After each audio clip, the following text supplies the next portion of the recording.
If there's one object that best symbolizes German militarism in the Second World War, I would confidently say it is the Stahlhelm.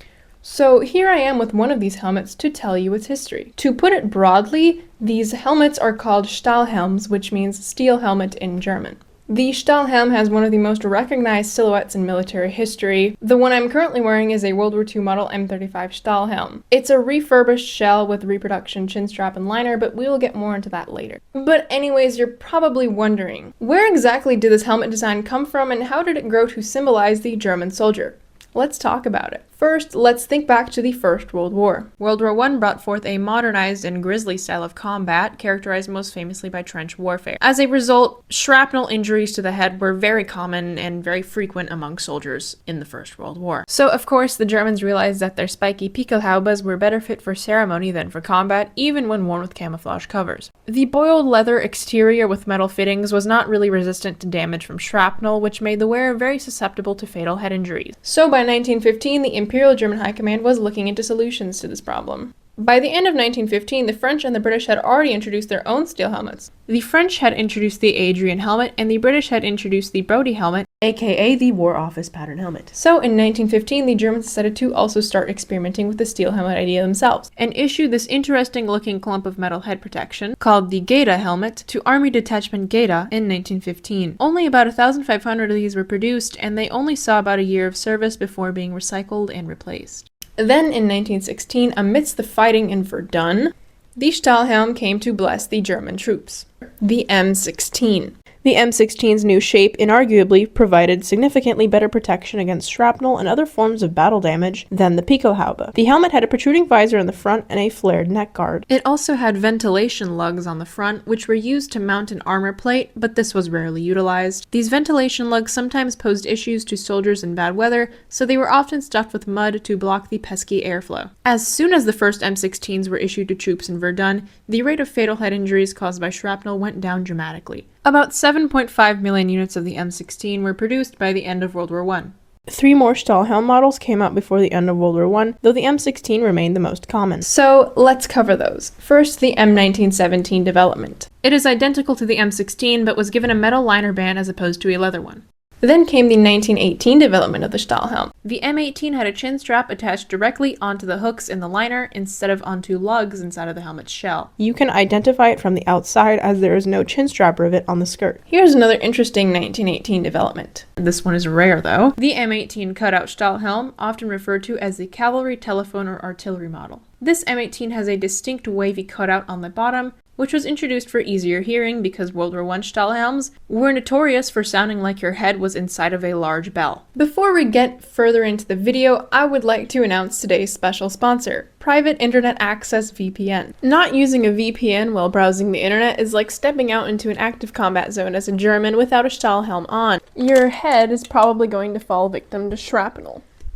Also, do you know who's watching what you do online? Scary answer is probably more people than you think. That's why I use Private Internet Access VPN, the world's most transparent VPN with over 30 million downloads. But here's what makes Private Internet Access VPN stand out. It hides your IP address and encrypts your connection so no one, not your ISP, not network admins, not even government censors can see what you're up to. Private Internet Access also works with all major streaming services so you can unlock shows and movies that aren't normally available in your region. This is thanks to Private Internet Access VPN providing servers from 91 different countries. So, for example, if you want to watch Das Boot, which is currently not available in the US, but is in Greece, you can go ahead and switch to a Greek server and ta-da! And if you're into P2P file sharing, good news, PIA fully supports it. A private internet access subscription even works on unlimited devices. You can protect your phone, laptop, and tablet all at the same time.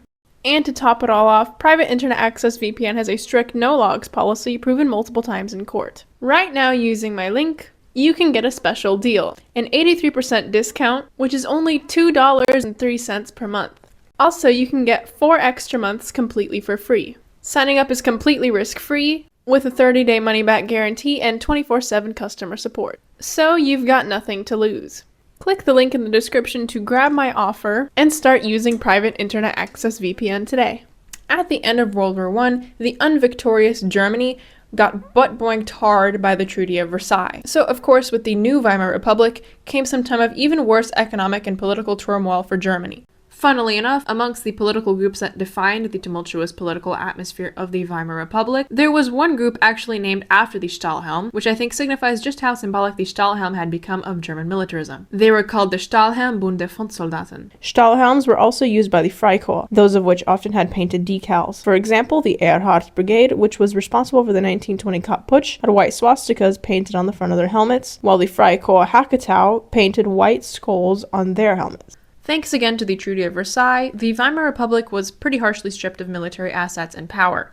But either way, in 1921, the 100,000-man Reichswehr was officially established as a restricted military. The Reichswehr utilized World War I model Stahlhelms, the M16, M17, and M18 models. Starting in 1923, the Reichswehr began painting shields with state colors on the left side of Stahlhelms. Each state had a different color scheme. In 1933, after the victory of the National Socialists, who were in the process of abolishing all German states, it was announced that all state shields would be replaced with a black, white, and red shield. In February of 1934, new Stahlhelm insignia in the form of applicable decals were introduced. The decals, often referred to as double decals, consisted of a black, white, and red tricolor shield and a black shield with a silver Reichsadler. The Wehrmacht was established in 1935, 2 years after Hitler came to power.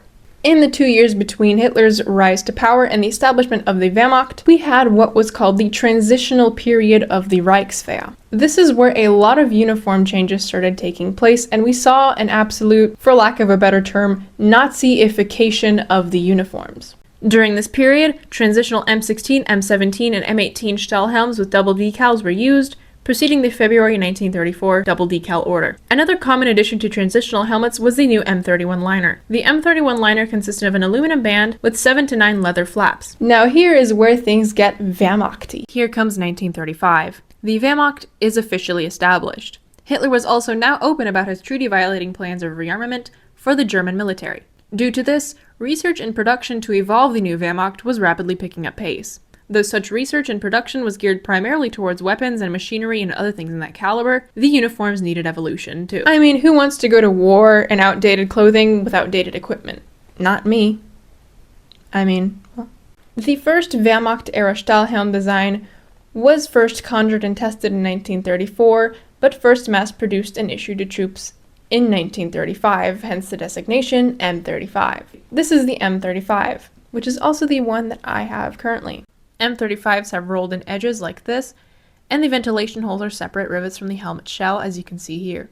After the establishment of the Wehrmacht, the double decals were then specialized for the Kriegsmarine and the Luftwaffe. For the Kriegsmarine, it was the tricolor shield with a golden Reichsadler. And for the Luftwaffe, it was the tricolor shield and the Luftwaffe Reichsadler. The M35 had a reissue version, which was given a rough Feldkau finish and a Reichsadler decal, which were traits of the 1940 model, the M40. My M35 is a reissue one, as you can tell here. Mine is an original shell that was reworked with an aluminum oxide Feldkau finish and a Reichsadler decal. The interior M31 liner and chin strap are both reproductions. The M35 was notably different from earlier models because it was smaller and generally more modern looking, which worked in favor of troops who had complained about the weight of the previous Stahlhelms. Hearing and visibility were also improved by the shrunken visor and neck guards of the M35. The Fallschirmjägers, or paratroopers of the Luftwaffe, had their own helmets designed in 1937, a design in which the ear, neck, and visor guards were removed. This was not only for maximized protection, but also to prevent the helmets from getting tangled up in the Fallschirmjägers' specialized gear. During the invasion of Poland in 1939, the tricolor crest posed some camouflage issues to German soldiers in combat. So, as a result, the German High Command issued an order in March of 1940 to remove all tricolor crest decals from existing helmets, and that the 5 factories needed to stop producing this decal on helmets altogether. Later in 1940 came the M40 Stahlhelm, which also has rolled-in edges, but the ventilation holes are punched into the shell, unlike the M35, which has separate rivets. M40s were issued with a matte Feldkau paint and were only adorned with the Reichsadler decal, hence the ordered tricolor removal. For the Luftwaffe, they were coated with a blue-gray finish. Finally, in 1942 came the M42 Stahlhelm. This one has edges that are flared instead of rolled in, with ventilation holes part of the shell, such as those of the M40. This was mainly because the methods for production were much simpler and therefore saved material and time. In a way, the M42 was symbolic of Germany's imminent defeat. As mentioned before, tricolor decals were ordered off of helmets in 1940. The Reichsadler decal, on the other hand, actually stayed in production until 1943, when that was ordered off as well. though this order did not pertain to existing decals, which means that we saw the Reichsadler decal get used up until the end of the war, except produced helmets did not come with them anymore. Stahlhelms were also sometimes coated with camouflage paint, covers, and mud. This was, of course, obviously for camouflage purposes. Sometimes they even wore nets, rubber bands, chicken wire, and bread bag straps to hold foliage on the helmet. Wehrmacht soldiers in the wintertime in snowy conditions used whitewash on their helmets to blend in with their environment.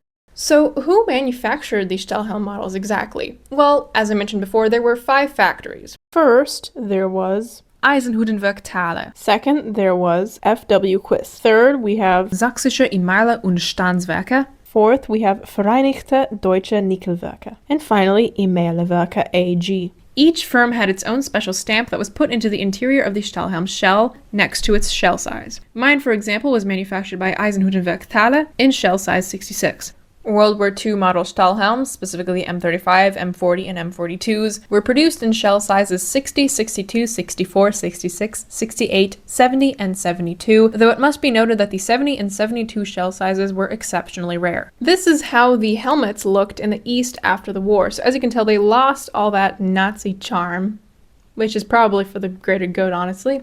But something that people don't really know is that this is actually a World War II model. Kinda. Basically, in 1944, research and development began for a new helmet model to be provided to German troops. There were a few prototypes designed, the most significant of which being the B2 model, which was actually manufactured in small numbers by Eisenhutenwerk Thaler and tested in field trials. Look familiar? This is where East Germany took their M56 Stahlhelm inspiration from. While the sloped B2 prototype, in some point of views, provided superior protection, it was not enough for Hitler, who preferred the symbolic silhouette of the classic Stahlhelm. So the prototype was promptly rejected, and the M42 Stahlhelm became the last Wehrmacht model to be manufactured by Nazi Germany until its defeat in 1945. Fun fact, after World War II, due to metal shortages, Stahlhelms were converted into things such as kitchenware and chamber pots in formerly Nazi-occupied territories. Certainly an interesting fate. The Stahlhelm to this day remains a very recognizable symbol of German militarism, not only in regards to the Second World War, but also in regards to the First. It carries with it a very heavy history and a generally negative connotation, but its legacy lives on. With that being said, do you guys think that the Stahlhelm remains the most influential and iconic helmet design in history? Let me know in the comments down below. I'd like to thank Private Internet Access VPN for sponsoring this video once again. Remember to use my link to grab an 83% discount and an extra 4 months off of Private Internet Access VPN for free. Consider supporting me on Patreon, where you can get cool stuff like extra photo shoots and behind-the-scenes content, all while being able to help me pump out more cool gear and videos for you guys. See you all next time!